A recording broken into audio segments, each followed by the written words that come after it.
what was the satsang process, understanding what is this inquiry into existential issues is something very valuable for us at this stage, right? So that is something I want to present to you in this satsang, so that you can understand the activities of the ancients, and that is useful for us now. For example, a relative of mine recently died. So he had a chronic illness and he had passed away. That's okay. But then his wife now became more like a, you know, uh, orphan like. She feels like she was left alone. She has no life. And then she comes to a home that is really empty for her. Even though they didn't have a very close relationship, they just stayed with each other for so many years, right? And then she worked hard for his welfare, for his well-being, and spent a lot of money taking to the hospitals and all. Now, if this girl comes to know about this kind of inquiry into yourself, that is the Atma Vichara, or self inquiry, she would have to feel this kind of loneliness, not able to accept the facts of life, and not able to be ready for this situation, and also really not able to go inward in herself and release the contentment and release the happiness that is there, the joy and bliss that is there inside of us. So what do everybody do? They pursue a external dream. Let me make it. Let me make a lot of money, a house, a lot of amenities, a lot of comforts, and then I will be happy. But then somebody in the family has a problem, or something happens to the problem, something happens, then they go to pieces. Or they are engaged in some kind of external doing stuff, whatever it is. Either to make money, or maybe fulfill their desires, or some addictions, whatever. Okay, because people are lost to this inward happiness and joy, and also stability of the mind. They are kind of really missing out on life, really. Modern life gives you things. Modern life gives you a lot of work. Modern things, a lot of avocations that turns you away from your inner being, and inner workings of your mind, and inner emotional content, all those things, right? These people who are really looking into the existential issues in a major way, they allotted their lives. Sometimes they didn't marry, they didn't come into this what we call samsaric lok, that is all the worldly life. And they didn't develop this addiction to anything. They were able to live simply, keeping their needs minimal, using as little as possible, and then explore these inner things as a important activity. And these satsangs, when people gather together, really helped a lot of people to engage in that. Now the question is, what is satsang? Sat means good people. Good, sang means association of good people, right? So this good people association is called satsang. So what they did was they gathered together in some place, it could be under the tree, or it could be somebody's house, or it could be somebody's field, whatever. The place did not matter. What mattered was why they understood why they meet there, and what are they going to do with that. So they came there in the pursuit of truth, of anything, right? And then they are exploring not a specific subject, not a prescribed script, not something reading from somebody else's book, nothing. They have to come there with the intense curiosity about finding truth in the life matters. So when they come there, they don't have to be particularly intellectual or particularly clever, but sincere, simple, and also bring in the capacity to inquire from what is in front of you, what is the topic in front of you, from your own not your data, not your history, not you learned from the books, but from your own intelligence as it responds in the present moment. That was great because it unleashed a lot of this thinking deeper into matters, and also thinking originally, thinking from your own intelligence. And nobody is a guru, or nobody is like, they said we all have to gather together to learn so that we don't compete with each other, right? So that kind of association happened quite often, and they didn't gossip, they didn't talk about current affairs, they talked about matters of existential life. What is happening in life, where we are going from here, what happens to us after death, this kind of deeper matters, not related to their livelihood, not related to their skills, not related to accumulations, none of that. Okay, just exposing their intelligence to existential issues, that they call adhyatmika chintan. Okay, now this is revered. Even in my childhood, I could see a lot of people who have adhyatmika chintan was very much revered. Lately, because of the westernization in India, you may not see unless you seek for it and you go for it in some comments. People gather for religious activities, people gather for kind of doing all the rituals, people gather to celebrate the festivities with the food and fun and all that.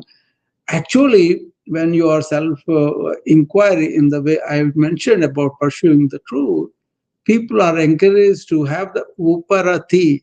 Rati means you are engaging in your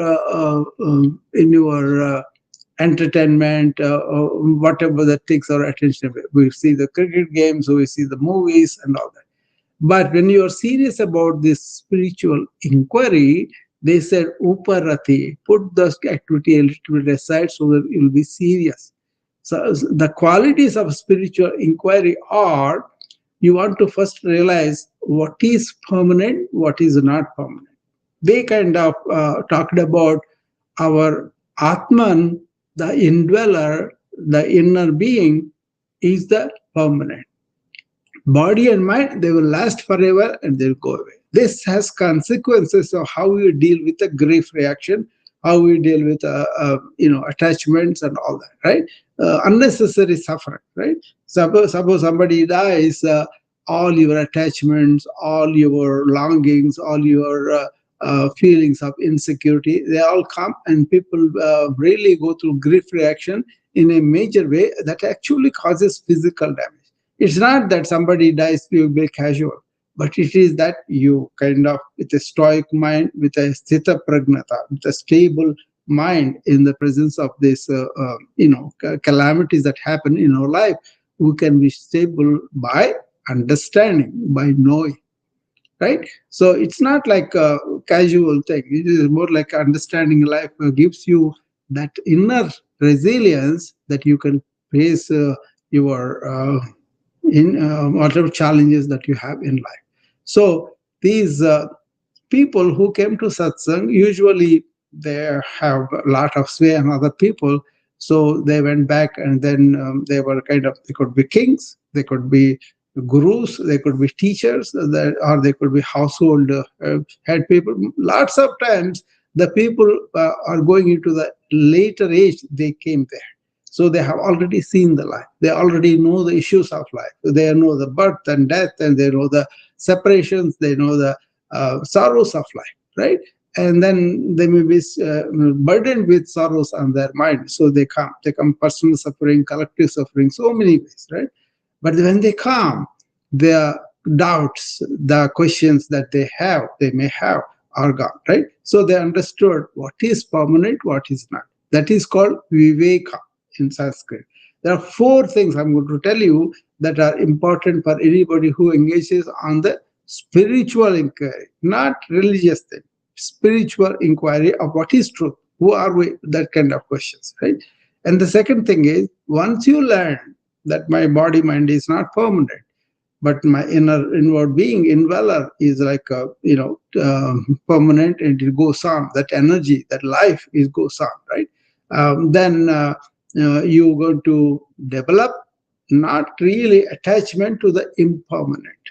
You see the body and mind, and then you have a dispassion, not completely negligence, but kind of understand that this is not permanent. So you take it with a pinch of salt, That's the second one is called vairagya. Once you understand with the discrimination what is permanent, what is not permanent, then you develop dispassion for the what is not permanent, right?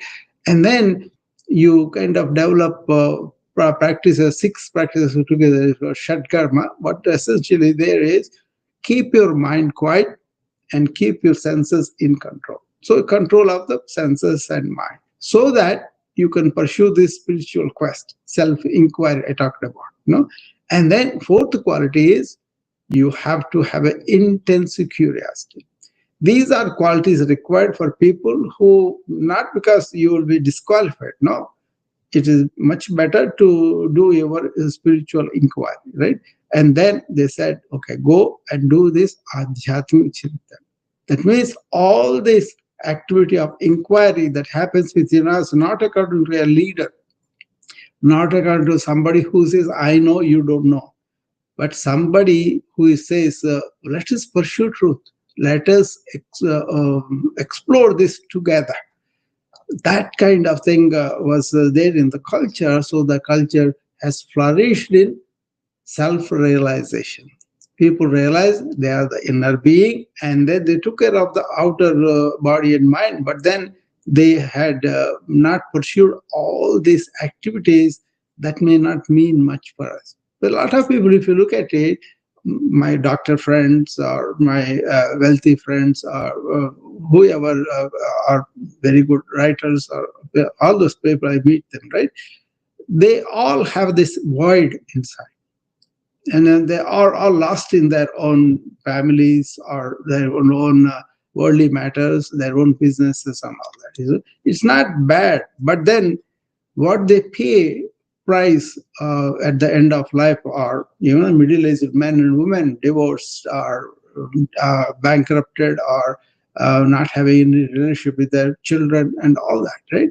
That comes up, and then they die really not in great harmony and peace and happiness. They kind of exist. They kind of don't have the pep. They feel like, how long I should stay here? I should go. So they don't really have the pep of life and real joy of life. You don't have to. Not that you be, in doing a lot of weird stuff, but then you won't be addicted to anything. But you will be going inward yourself on a daily basis and look at what's going on in your mind, what's going on in your emotional body, what's going on with your understanding of life. How do you respond whenever something happens? So that is what I was going to tell you about. Anybody has any questions at this stage?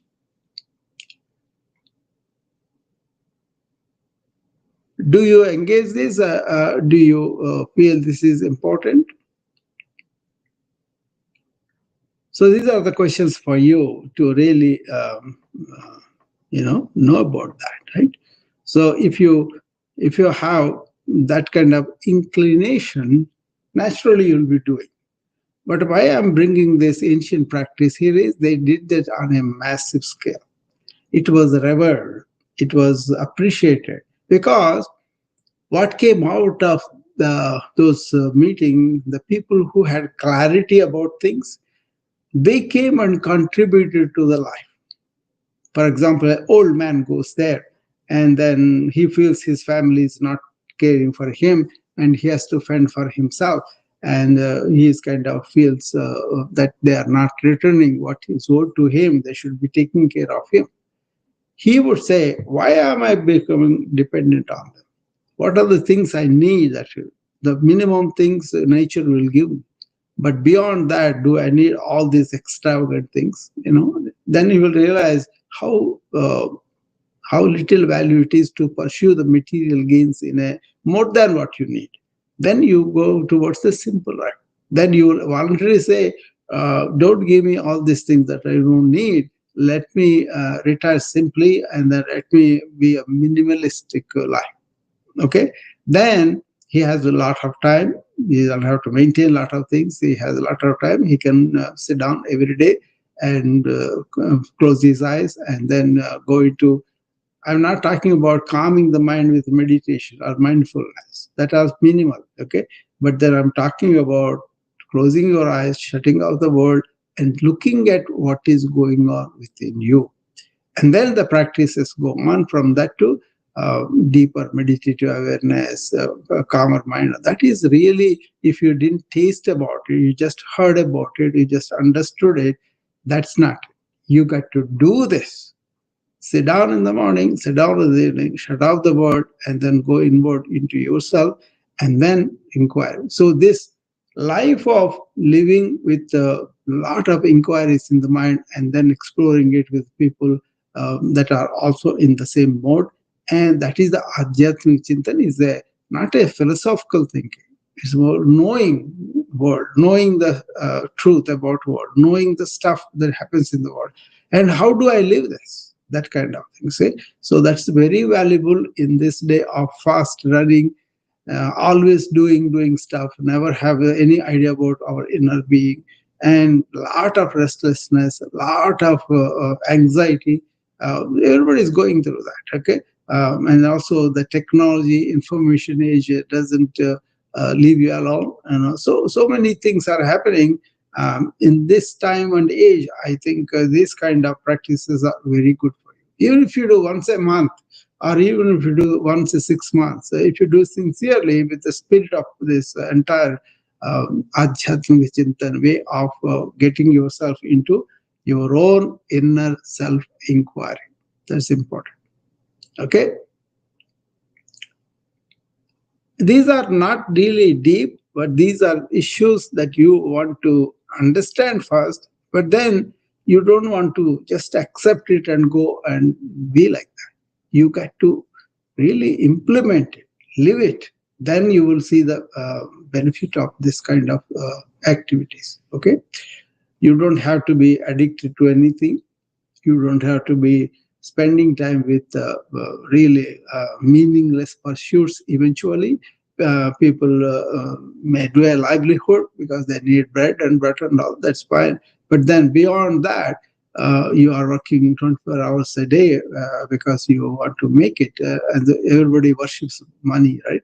And then you'll be losing on this real difficulty. Or if you are very focused on your family, and then the family will turn on you sooner or later, or they will go their own selfish ways, and then you feel like, oh, my kids are going through my house like they're dog. They come, they get the education, and they go away, then they don't have any connection with me, they have their own life. All these things are natural. Like the bird brings the kids and then gets a nest, and out of the nest the kids go away, and then the bird lives on its own.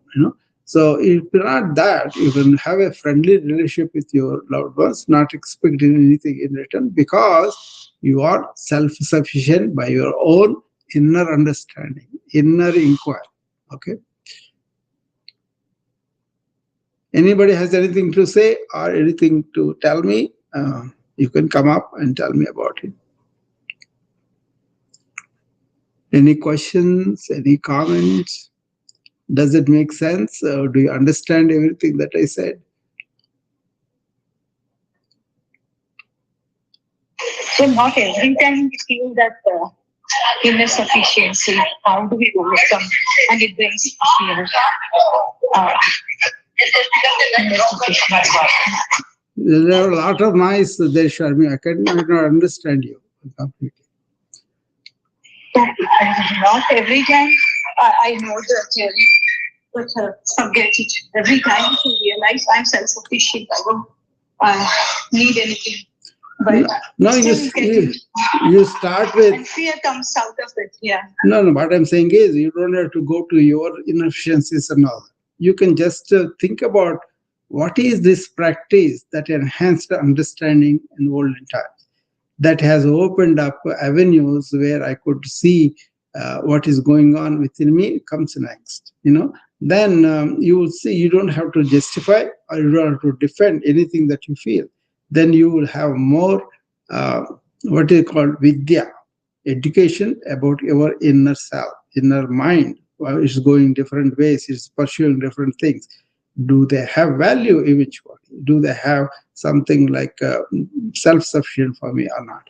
But if you are pursuing something that is gives you money, status, and all that, and you think that is everything, that is maybe you have to be looked at. Okay, and then if you are neglecting your inner insufficiencies and all that at the because you are getting a lot of outer accumulation, that is the modern world's problem.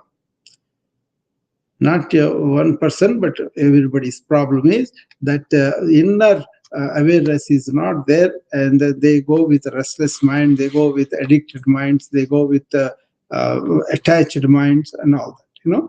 That is generally what is happening in life, right? So we are inviting, look at all the pursuits that you are doing. Are they worth it? Then pursue inward, your own inward self. And first of all, look at as you are. Don't say, oh, I am a happy person when you are miserable. Don't say, oh, I'm a very generous person when you are trying to hoard everything. Oh, I'm a very quiet person when your mind is going all over. So first look at that as a mirror. And then you can understand, what did they say about this, ancients or other modern? Then you will understand in relation with what you found in yourself. Okay. Yes, sir. Yeah, I'm kind of presenting you a way of life in ancient times that has produced enormous wisdom, which is applicable to us now. Okay, in this restless world, in this constant activity, in this really you cannot trust anybody. So we lost a lot relation with the nature, relation with the other human beings in a proper way, and everybody is busy with activities. Eventually, they may feel that are not meaningful. There's no real depth. People may go and work in a office for 50 years, but at the end of 50 years, they feel like they have not done anything with it. That kind of meaninglessness pervades modern people, because I see a lot of people who feel void, who people has no value and then restless, and they may take some medication to sleep through it, or drugs or entertainment or some other activity, but they are not meaningful for them. So that is the mental maladies, a lot of restlessness, anxiety, all these things are happening because they don't value their own human life. They don't have the best things of human life, like a restful mind, but sharp, focused mind to use for things. And they can't even control their mind. Everybody, right? Everybody has become like that, So unless you have sufficient money, unless you have this much, I don't rest. That is a mistake. Don't delay these things, learning these things until the last. First learn this wisdom and then go about it. So this is actually understanding your own inner self should be the first, and then go from there. Okay.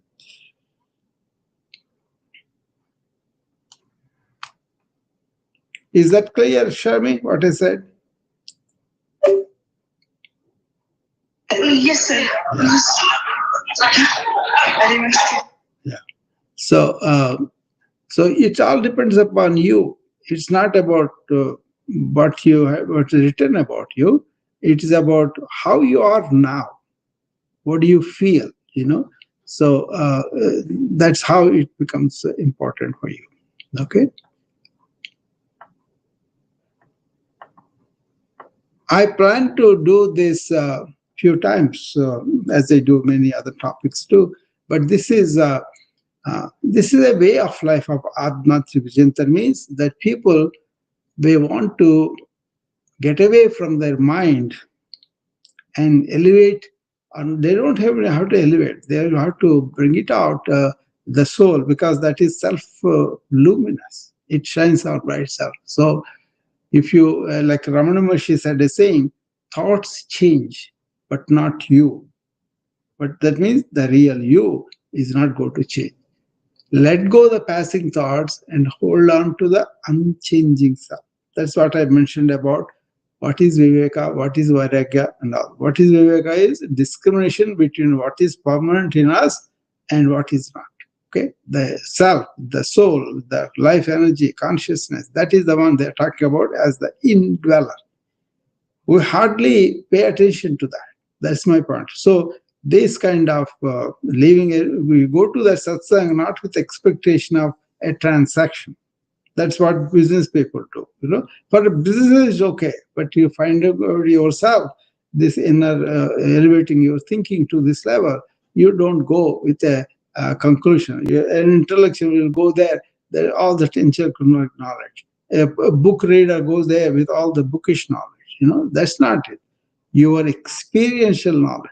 What is your experience in life? What do you think about it? How do you respond to the challenges of life? With that knowledge, you go there with questions and then with the open mind to listen and also to contribute, from your own inner intelligence. People hardly know about inner intelligence. People hardly know about inner indweller. People hardly stop their regular routine mundane life, which is meaningless eventually for them. But suppose you are doing a service and you are helping somebody, and that is very meaningful to you, then what happens? You will be continuing that with joy and happiness. I will tell you an experiment a college professor did one time. What he did was he was teaching class and he told the kids, today we're not going to do the afternoon classes, we're going to go and see a movie, and all of them were ecstatic and they all went and saw the movie and came back. Okay. And then a few weeks later, he took them to an orphanage and said, you're going to help the kids here, clothe them, feed them, and all that. And then a few months later, he asked the group, how many people really remember the experiences, which experience and all that. He asked about the first experience going to the movie. Many people forgot about it, maybe remember the name or something. Otherwise, they said I enjoyed that, and then that's gone. Okay. And then the second experience, they said, that I liked it, I'm going to involve. So this way, if you play a game, that is better than watching the game.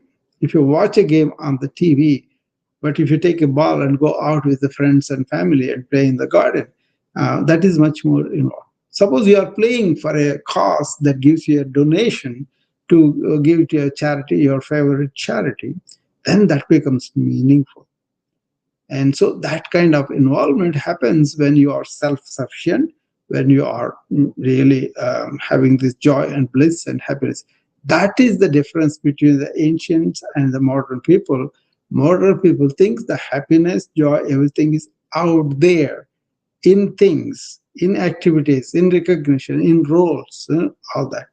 That may be there, but that is brief, right? But to really have a forever fulfillment, you got to turn inward. If you don't believe that, if you don't agree with that, go and think about it and question it and find out the truth about it. Okay, well, otherwise say, oh no, I'm happy with my things. You will find out sooner or later that happiness is not. That's why people make money and they want to donate to people, right? Donate to causes, foundations, their own favorite charities and all, because they feel much more valuable that way. So actually, they said in ancient time, dharma, artha, kama, mokshas. Dharma is doing things in a that helps everybody in a rightful way. Artha means all the wealth and everything that you are accumulating, either physical wealth or intellectual wealth, whatever you accumulate, that will not stay for long. The satisfaction from it, there is temporary satisfaction, but then you got to, go more for it, more and more. Okay, and then karma is desires, natural, simple desires to multiple desires. Whether desires are like that, they have temporary satisfaction, and also they may multiply. So you're caught, right? So But then to have relief from this kind of activity, this kind of mindful behaviors, that is the liberation that you will get. Liberation from the worldly life into peaceful, joyful happiness within. And we all know about that. We all know about that. And then people may come to it sooner or later. Some people come it very late in their age, if at all, and some people don't. But the point is, if you can point out this to be controlled within yourself, to be self-sufficient, to be content within yourself, to be blissful, happy within yourself, this is something like a concept for people. But actually, this is human life privilege, to be intelligent, to be exploring like this, to be understanding by ourselves, and really being joyful and peaceful and happy within. Okay? If you don't feel that, then you got to engage in this adhyatmika chinta. Adhyayan means study. Atma means soul or indweller or inner energy, whatever you call it. No? Unnati means upliftment. You don't have to really uplift. You have to allow it to reveal itself. That's where calming the mind, pursuing something significant, and having the direction towards that is important. If you are just struggling to survive, just to make it to eat, or anxious about things, then you are far away from it. But if you are, even though you don't have food, you are able to really resist all that and then only take what the nature gives you. That's how they did. They didn't have any vacations, so they didn't have anything. But they know the kings supported them because kings listened to them. King listens to a wise person, and because the wise person has left the world, he doesn't want to do anything with making money or taking properties, none of it. So he is happy with himself. So he will advise the king on major matters of ruling the people. So the people are well looked after by the king because he was instructed by the wise person to treat them like the children. Okay, so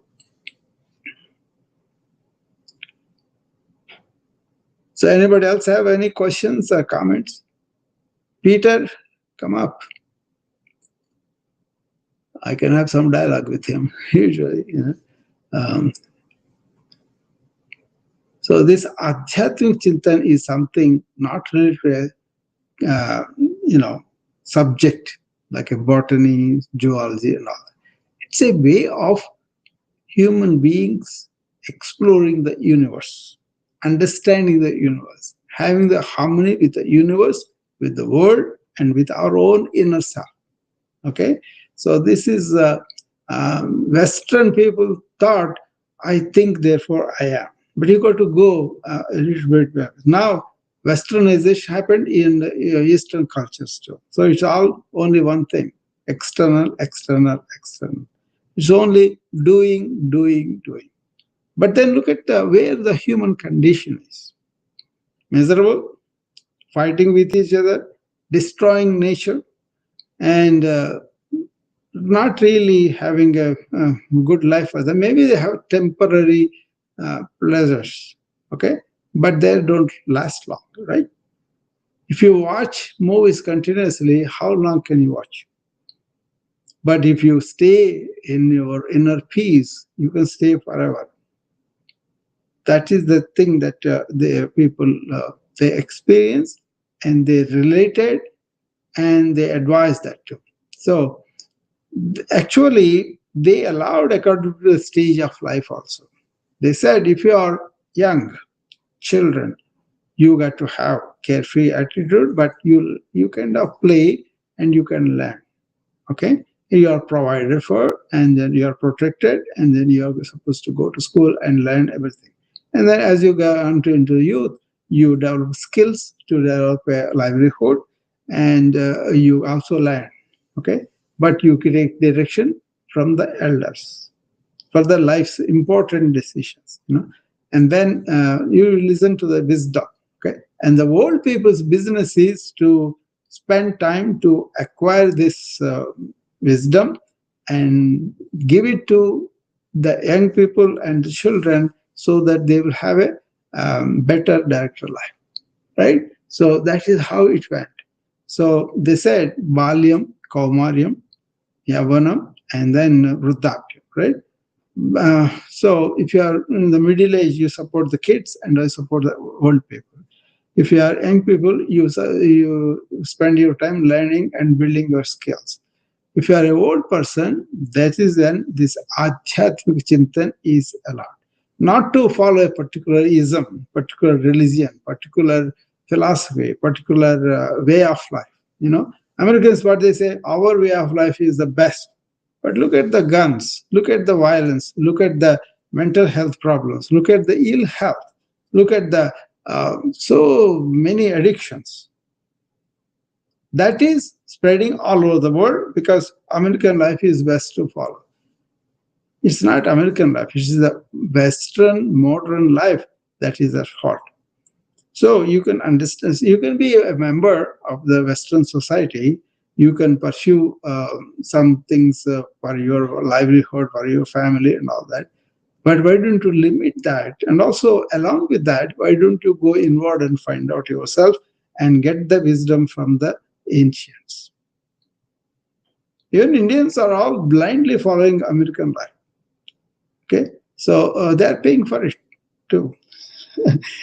Not just the tariffs and all that, but they are paying for their quality of life. Look at obesity, diabetes, so many mental illnesses. They're all there. It's always happening that way. Okay. On the Noom vibe, anybody has any questions, any comments on what you're doing? Janet, you're free to come up. You can come up. Peter, you can also come up. Okay.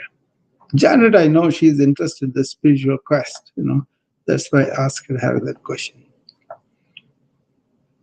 Good morning, Dr. Rao. Good morning, Janet. How do you find this topic? Oh, this is a good one. Yeah. I started following you a year ago, and at that time, I told you I was on a spiritual quest. Yeah. And I felt I just felt disconnected from the world. I couldn't understand what was going on, and I wasn't healthy. Yeah. And I've learned a lot from you since then. Yeah. And I think, this past weekend, I went on a spiritual retreat with an Alcoholics Anonymous group.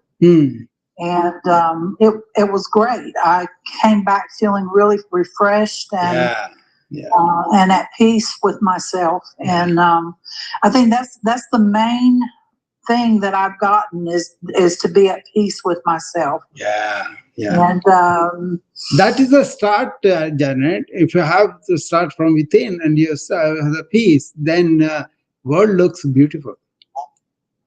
Let it throw whatever it wants to, but you are really at peace, you know. Not that you neglect them or do them, but you effectively handle them without going to pieces. Yeah, that's true. Yeah. I'm not happy with what's going on in the world. Yeah. But I'm not going to let it tear me down. You know, there's been a few times that I've just had a breakdown about things that are going on, and it's so scary to me. Yeah. But I don't stay there. You know. Yeah, I have those moments. Yeah. And I come back to my peace. That is true, Janet. A lot of people call me about this anxiety they're feeling, not only about now, but down the line, what's going to happen with this population, with the immigration problems, and with all the nuclear problems, with the information age and artificial intelligence. So many ways they're kind of anxious about future, right? Especially young kids, you know, or youth people. Then I had to tell them how to go inward and find out that peace, and then come and respond to these challenges, okay, in a stable way. Yes. Yeah. And I did something that I've never done before in my life. I went to a protest. Yeah. Okay. Yeah. That's fine. Yeah, you can I make just people felt like know. I needed to speak out. Yeah, And, you can you know, make people know how do you feel about it. That's fine. But exactly. don't have the anguish about it inward. That is Right. not reacting, but responding to what you want. That's right. So, but respond with a stable mind, with a mind that is really important, right? So, Yeah. Yeah. My mind was, I was a little bit nervous going because I didn't know what was going to happen, but it was so peaceful. Yeah. And there was a lot of love and peace, and that's what I looked for, and that's what I shared. Yeah. That's what I had to give, and that's what I gave. See, this used to be a norm in ancient times. They valued these people who are not thinking about themselves, not thinking about some selfish goals or transactions or like business meetings. They are going there to understand life, not from a particular point of view, from our own observations, our own responses, our own inner workings and all that. Once they understood life, world and themselves, they were able to go with a stable mind. That's what I'm encouraging here. I'm also going stop for a while in the morning, in the evening, find out that inner sanctum of peace that is there within you, the happiness and bliss, and then come and operate in life, knowing that our activities may be meaningless in the long run. Okay, so examine that, and then you will be able to be purposeful, meaningful in life. Then you will be giving to life, contributing to life, not asking me, what is going to be given to me. That itself gives you the peace. You don't have to compete, you don't have to do all that, but you will do what actually you do much better with that stability journey. Yes. Yeah. Come back if you have to say something, Janet.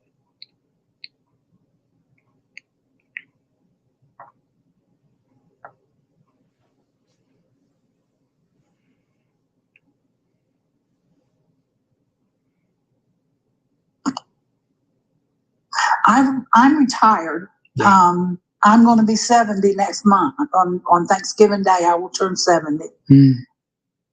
I was feeling a little, because of my health and mental health, I'm feeling a little out of touch. Y'all may laugh at me, but I started making bread. I'm making sourdough bread and sharing the starter mix with family members, neighbors, and it's given me purpose. It's given me something to look forward to, and I enjoy the process. I love the process of making bread. Yeah. And it's been a long time since I've been able to feeding people too. You must be loving that. Yes, I do. Yeah, I do. I carried bread to my aunt and my cousin yesterday, and it felt really good to give them something that I had made with my hands. Wonderful. That's it. That is the giving part, is giving you satisfaction, happiness, and really something that you are doing for the world. Yeah, it's a simple thing. Yeah. But it's just very meaningful to me. Note, you are not expecting anything in return. You want to make it and give it. Right. So you are inner sufficient. You don't need it. You are giving it. See, that is what we want to build up by understanding what is going on in my mind. What do I think about? What are the egogenic things that are going on? Then the less you have, usually people do at our age, Janet, I'm also 70, you are 70, I'm maybe a little bit ahead of you.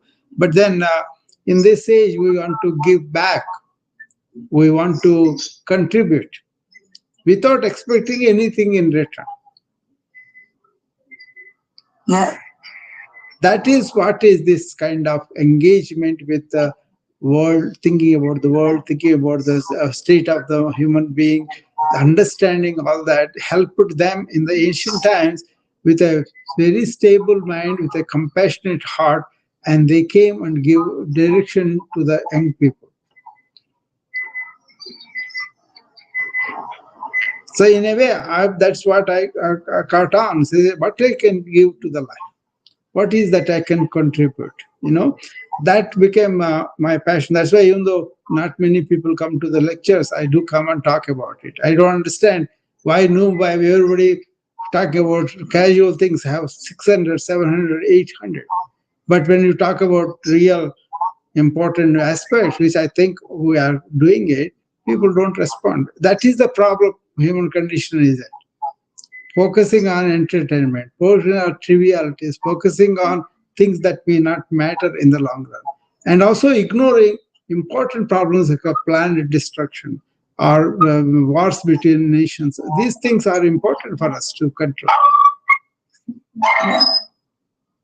See, that's what we need to pay focus on. No. Well, I guess we've lived long enough to know how important inner peace is, because in the end, in the long run, that's all that really matters. Yeah. All the other stuff is fluff, You see, but the thing is, getting the inner peace without addictions, without some dependency by ourselves is this way of finding out, not being religious, not being following such an idealism, such an ism. Okay? It's more like inner inquiry of really looking at ourselves, what am I thinking, where I'm going, what is that I'm pursuing. These kind of things give a lot of value to you. Unfortunately, you have to retire to do that in this country and everywhere else. But you can do that as a curriculum, as a culture, and that's why ancients were peaceful, tranquil, sound minds, and they pursued this, whatever they did very well. The sculptures, the literature, everything that they did, they're wonderful, Janet, to look at. Yes. So, absolutely. Yeah, the question in India is where did all that understanding go? See, that kind of thing we're always talking about.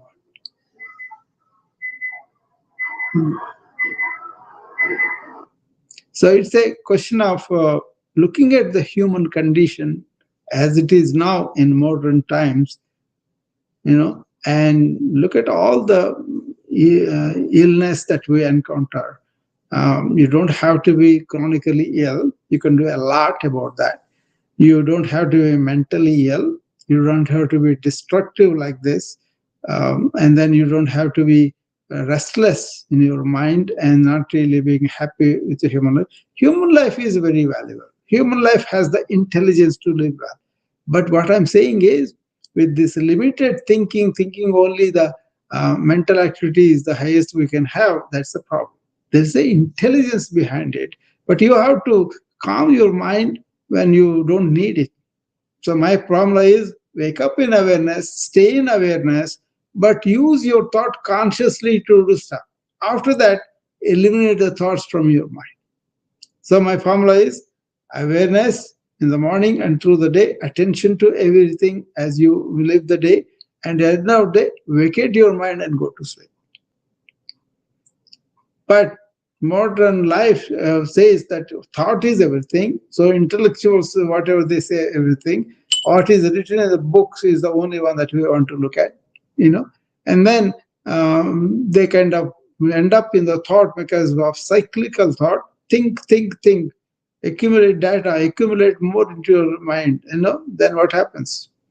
It breaks down the mind.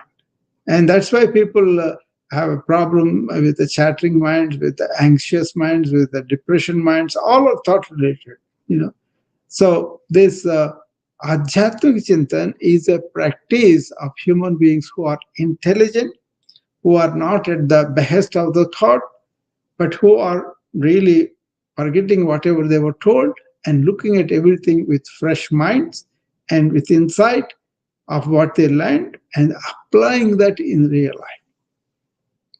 Suppose they say you should not be lying. They should not be lying first before they tell somebody else. Okay.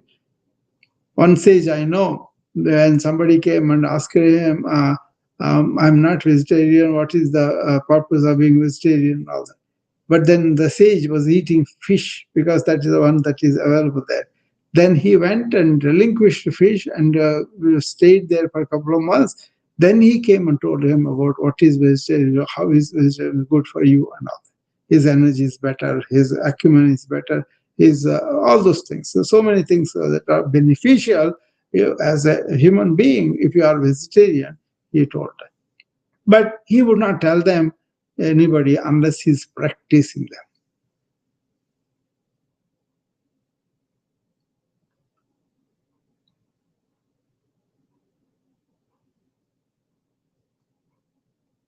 So if you are somebody who is just minding your business, minding your life, and wanting to just enjoy yourself and do that, you may not be doing this. Or if you are somebody who is wedded to some particular skill or profession, and you are limiting everything to that, but not really thinking about larger issues of life. What is happening to the earth? What is happening to the human beings? What is happening to the vast majority of people being killed in Gaza? Things like that. If you are not bothered about it, then this is not for you. But if you are interested in the issues of life, existential issues, not for your ego to say, oh, I'm such a big deal, I know so much. No, then you lost everything, right? But if you are compassionate, and if you look at the state of human being, human condition overall, you will say that this is not correct, this is not proper, right? Then what happens? So you got to be having that. So this Adhyatmik Chintan works at the fundamental personal level, also works at real big level. Understanding the world, understanding our relationship with the world, understanding so many things, right? And then you come with a quiet mind, compassionate heart, and very insightful understanding of everything. Then you will come out really a winner in that sense. Not that everybody is a loser, but everybody may be suffering. This is why I always keep on telling you why the ancient wisdom, what were their pursuits. Now we pursue technology. We want to find out to do what? What are you going to do with this hunger all over the world? This deprivation like the people in Gaza had. You have technologically superior arms, so you can go and bomb them even though they don't have anything there. What is the purpose of that? For me, that looks insane. How can you be quiet when there are so many human beings are suffering like that? It is not just that Israel's attack on the October 7th, that was also equally bad. How many people suffered? And it is giving anxiety to a lot of people. And then they are suffering because of that.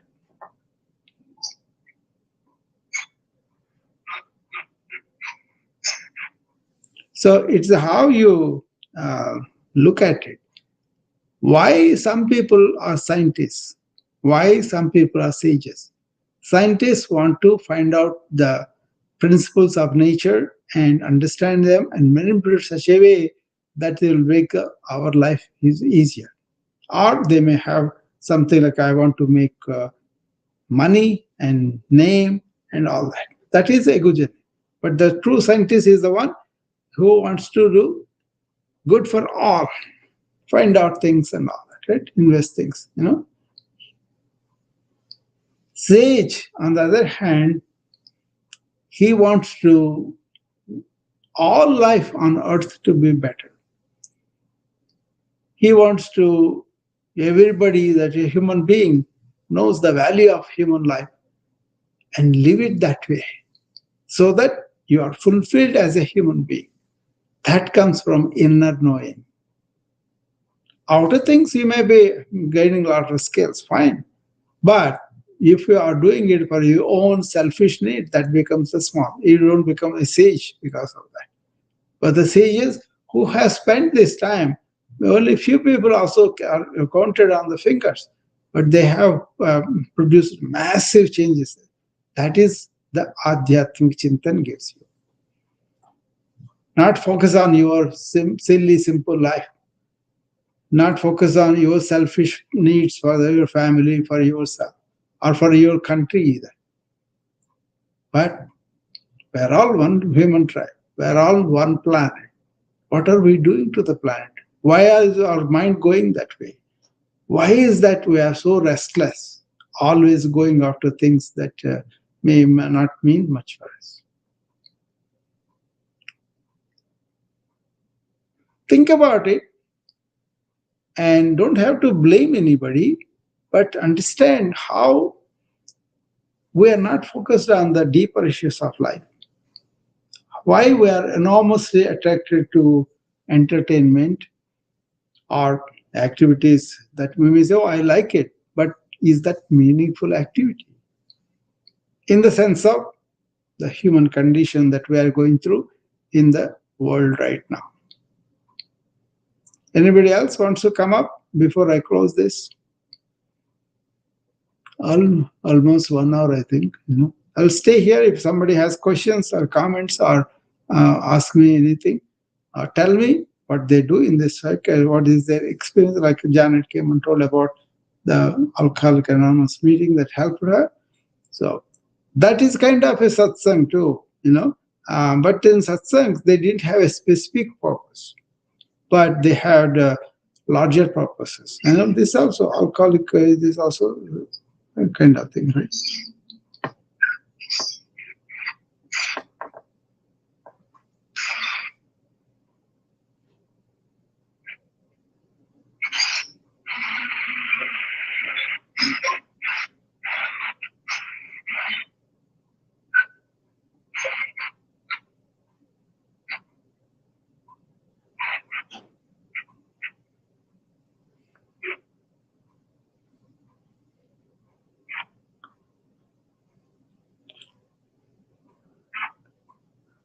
You can always communicate with me if you have particular way to tell me about it. So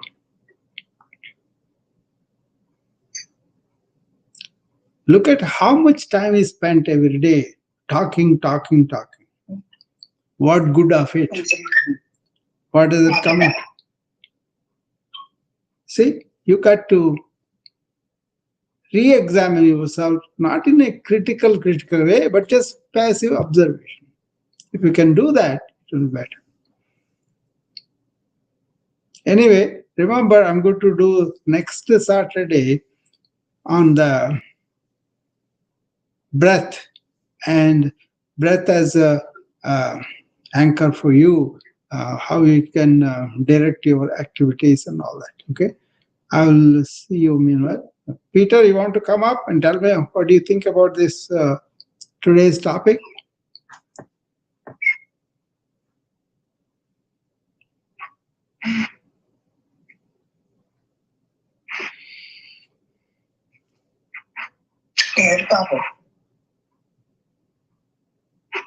Hey, namaste, Dr. Rao. Hi, Peter. How are you? Good. So I tuned in right when I heard you talking about, I think it was a Frenchman that said, "I think, therefore I am," and you about that. So that's profound. My statement is, I think too much, therefore I am worn down, and I need thinking. Yeah. No. As a whole, we are all dragged in by this overthinking. Of course. It does affect the personal person, but also emphasis on only thinking is a problem. Yeah. It's a tool, definitely a wonderful tool, but if it becomes a master, that's the problem. Yeah.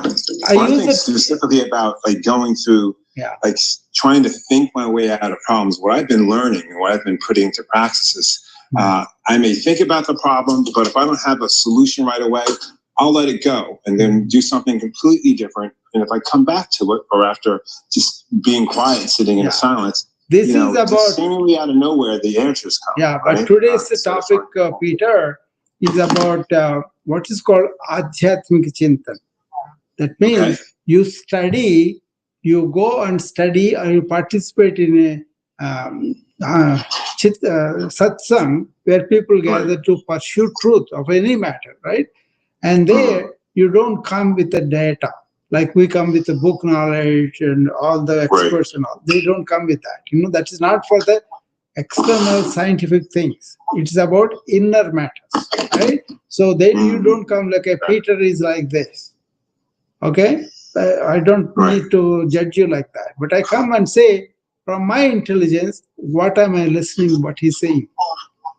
What he's saying. That elevation of that intelligence, opening that intelligence, perceptual attitude, not from the data, but real-time perception of it. Right. But this is about things that really matter. Life on earth, harmony among people, and peace and happiness in each heart, compassion for all the human beings, and also protecting the earth. These are existential matters. So the people who came there, they have no transactional attitude.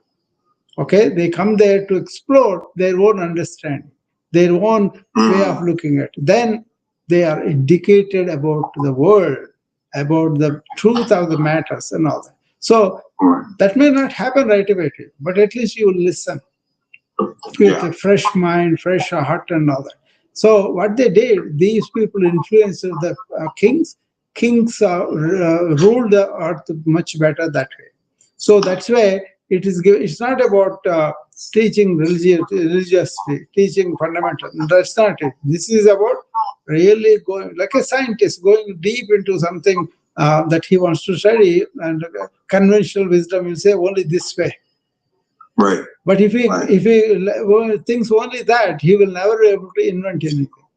So this is about inner mind, inner heart, your inner soul. How do you know about it? Do you have enough time to do it? Or you are so occupied with external things, you don't have time for it. That is the problem. The more you are doing stuff beyond your immediate needs, then you are occupied in that intellectual world constantly. This is what I tell you guys all the time. Don't be in your mind all the time. Right. Use it. Use it. My thing is very simple. If you are in the present, you are not in the mind. If you are in the mind, you are not in the present. You can be in the present and use the mind, but you cannot be in the mind and be present. Interesting. Wow. No, that is a fact. If you are in the mind, you are in the past or the future. Of course. Use it. Knowledge of the past. But in the present, are you here now or not? If you are in the present moment awareness, again talking about Peter, you will not feel like, oh, I came very heavy with my mind in the evening and I want to talk to somebody and somebody may show it way to me. Right. It's as simple as that. We can know about ourselves if you really look at it. That means, first of all, this mind has to calm down. Otherwise, it will lead to its own way. Oh, think of straight this. Up suffering. Yeah, that's it. That's it. Suffering. Yeah. See, what I have is that bliss because of the calmness of mind. But I can use the mind when I need to. You see, that is the difference. Be in the present, use the mind as a tool. I don't think many people, when I pointed out, understood what I was saying because they are in the mind. They're trying to analyze everything. But if you look at it, you ask yourself, am I in touch with the present moment at any time of the day? So mind is such that it's like the inner functions are automatic. They build on themselves. But if you don't know the whole mechanism, you don't know how to be in calmness, the stillness of mind. For me, it's a way of life. Being a stillness of the mind. And then when I want to use it, I want to use the mind. Otherwise, I'm back in the present moment awareness. PMA, I call it. That can be understood, that can be implemented on a daily basis. Then you'll have enormous energy released because I'm not wasting in cyclical thought, repetitive thought, going back and forth, but never being stable here and now. Okay, thank you. I think I spoke for 1 minute, 1 hour and 15 minutes. And you got to come in and ask me questions or tell me your own viewpoint of this. These things also coming on time and listening to them makes much more sense than catching it. This is not information. This is serious exploration into our life. Okay. Thank you, and I will see you back again whenever I have time. Bye bye.